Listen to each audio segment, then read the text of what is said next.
बाबा, भारताचा इतिहास खूप मोठा आहे. तुम्ही मला सांगाल का, आजचा भारत कसा बनला?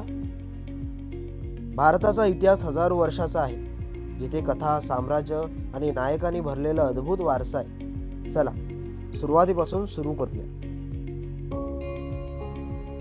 भारताचा इतिहास प्राचीन काळापासून सुरू होतो, जिथे रामायण, महाभारत यासारख्या महाकाव्य कथा आहेत. या कथा महान राजे जसे की राम, कृष्ण यांच्या कार्याबद्दल सांगतात आणि कर्तव्य, सन्मान आणि त्याग यांचे महत्त्व शिकवतात.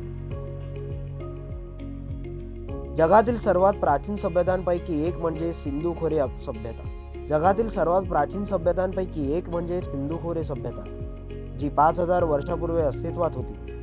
हरण आणि मोहनजोदाडो सारख्या शहरांमध्ये प्रगत जलन निस्सारण व्यवस्था, रस्ते आणि लेखनाचे प्रारंभिक स्वरूप होतं. सिंधू संस्कृतीनुसार वैदिक काळ आला, ज्या काळात वेद लिहिले गेले.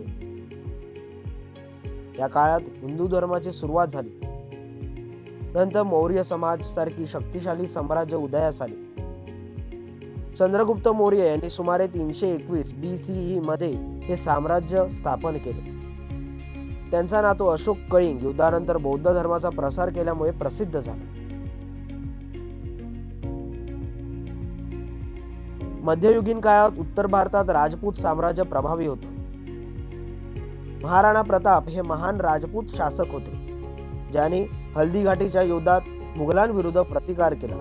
त्यांची शौर्यगाथा आजही लक्षात ठेवली जाते.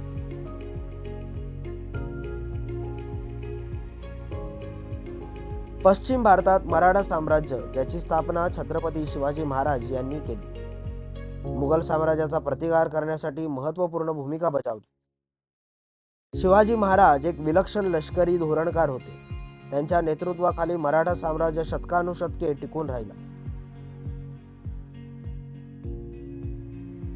16व्या शतकात मुघल साम्राज्य भारतातील सर्व शक्तिशाली साम्राज्यांपैकी एक बनलं.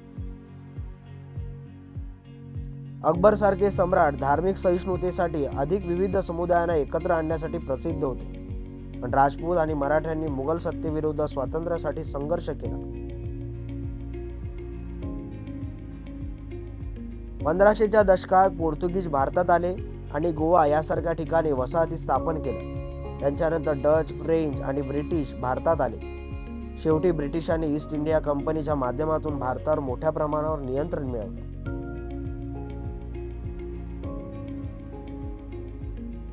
सुमारे 200 वर्षापर्यंत भारत ब्रिटिशांच्या अधिपत्याखाली होता, पण भारतीयांनी प्रतिकार केला.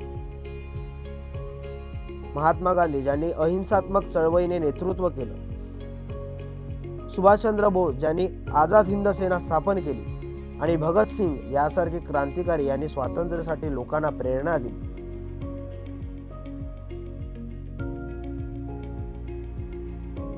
आपण सरोजिनी नायडू म्हणजेच भारताची नाईटिंगेल, ज्यांनी स्वातंत्र्य लढ्यात मोठं योगदान दिलं, आणि झाशीची राणी लक्ष्मीबाई, ज्यांनी 1857च्या बंडात ब्रिटिशांविरुद्ध धैर्याने लढा दिला, यांना विसरू शकत नाही.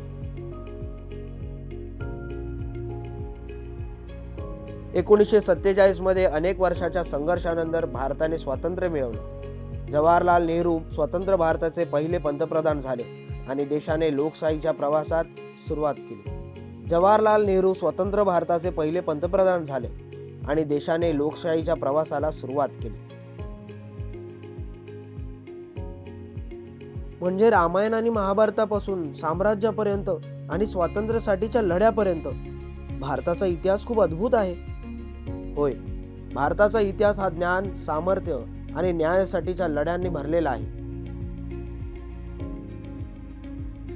याच इतिहासाने आजचा भारत घडवला आहे. मला आपल्या इतिहासाचा खूप अभिमान वाटतो आहे. आता हा भारत कुठे जात आहे?